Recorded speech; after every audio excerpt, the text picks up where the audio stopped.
Grabe talaga ang ginawa ni Justin Brownlee. Talo na ang Gilas Pilipinas, nanalo pa.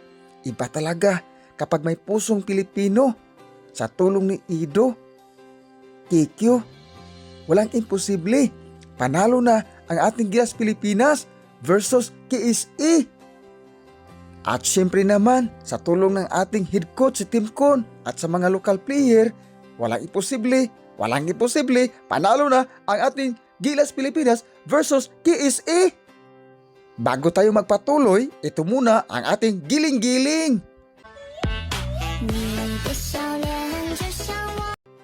Grabe talaga, tinanggalan ng angas ni Justin Brownlee ang mga player ng KSE at ito na ang ating panunood ng radyo. Ito na, tumatakbo na ang KSE at bumitaw ng long distance relationship ay napasok ang kalbok ito. Ito na ang ating pambato. Kikyo, tumira ng long distance relationship, napasok pala sa aking puso. Ay nako, dumadako na tayo sa ating paglalakbay. Ito na ang KSE. Ito na, okay still pala, ito na, at isang salaksak. Pasok pala ang kanyang binitawan ni Kikyo para sa Gilas Pilipinas. Ito na, tumira ng long distance relationship. Ay nako, pasok pala ang binitawan ni number 24, ang ating idol sa kapugian, si Dwight Ramos. Ito na ang ating score, 15-25, in favor pa rin sa ating Gilas Pilipinas. At ito na, tumira ng long distance relationship ang KSE. Pasok pala ang kanyang binitawan, standing ovation na ang mga kalbo.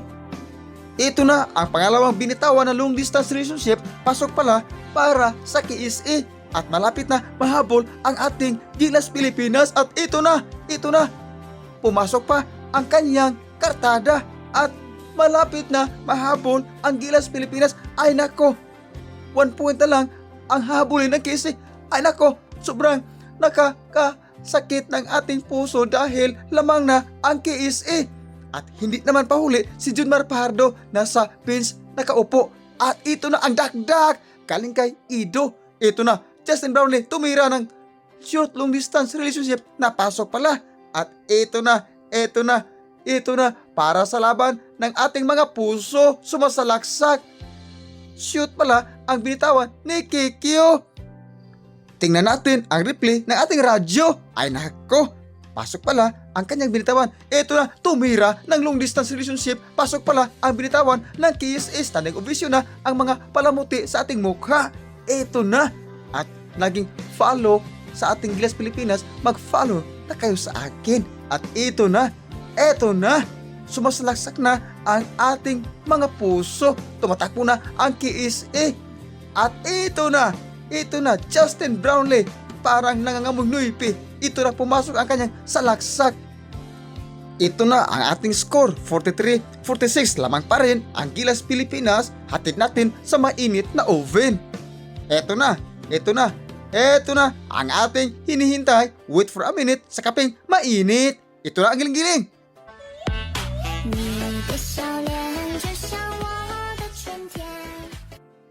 Sa ating pababalik, matapos ang ating giling-giling, lamang na ang KSE. At ito na, hindi pa huli ang Gilas Pilipinas.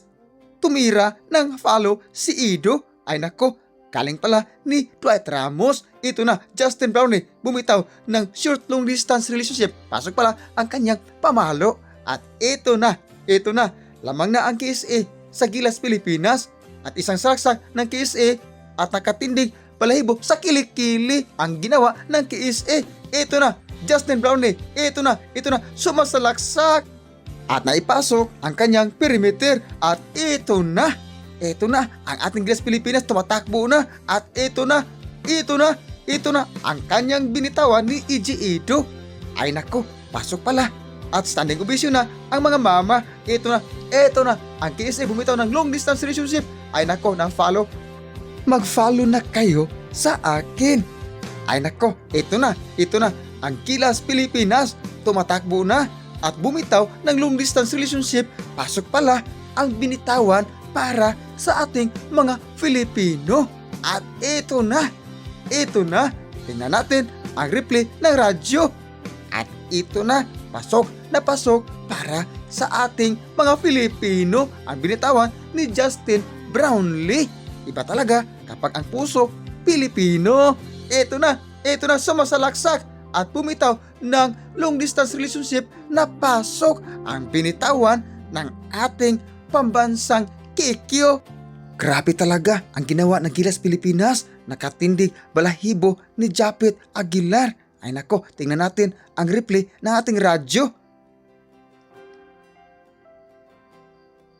Ito na, sumasalaksak na ang ating Justin Brownlee at bumitaw ng short long distance relationship para sa mga nasasaktan. Ito na, tumira ng long distance relationship ang ating pambato, God for 3 ni Kikyo. Ito na ang KISA, hindi pa huli, sumasalaksak at napasok ang kanyang salaksak sa score na 84-90 in favor pa rin sa ating Gilas Pilipinas. At ito na ang ating wait for a minute sa kaping mainit, ang ating giling-giling!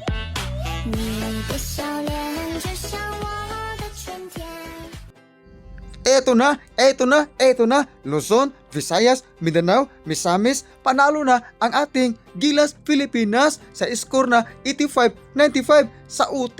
KSA versus Pilipinas, lamang pa rin ang ating puso.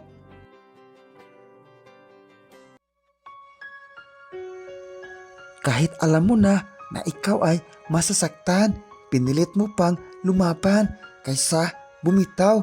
Lumaban ka sa pag-ibig na ikaw na lang ang nagmamahal sa kanya dahil may bago na pala siyang inibig at masaya na silang dalawa.